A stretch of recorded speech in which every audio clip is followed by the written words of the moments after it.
My name is Claire Valenti, recording from Downers Grove for the Blueprint News Network.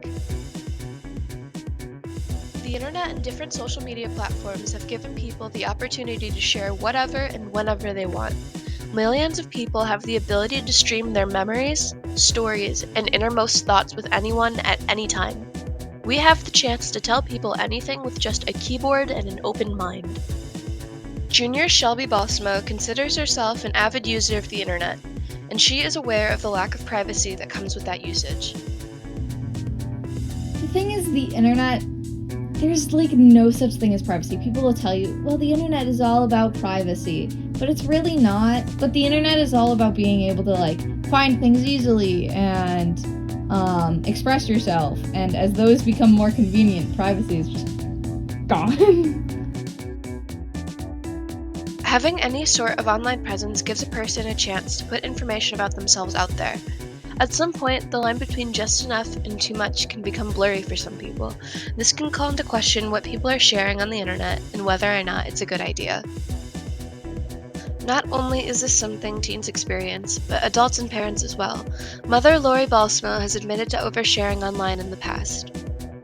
So yeah, I've put too much out, but I try to check in, and I have to be careful since I work for the district what I put out.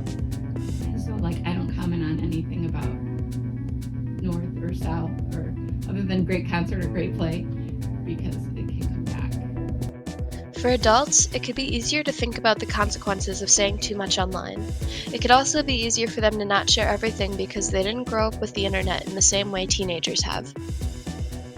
Counselor Amy Klug believes in the importance of face-to-face conversation, but understands how it could be easier for teens to open up over social media. It's so important to have in-person conversations, and I feel like, people might be less likely to do that if they can just hide behind a screen and do it on social media instead. But maybe some people feel that as a benefit, that they can say more on social media than they would in real life.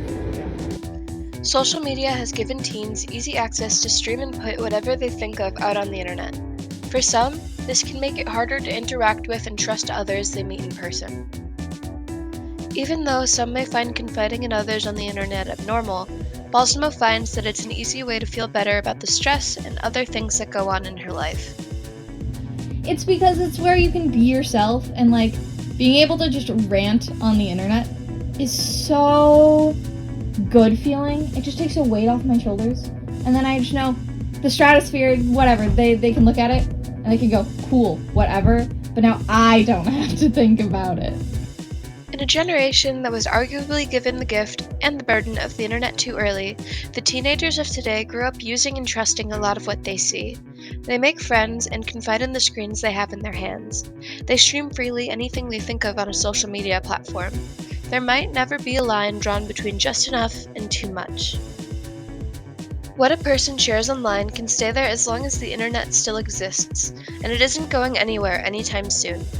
I'm Claire Valenti for the Blueprint News Network from Downers Grove.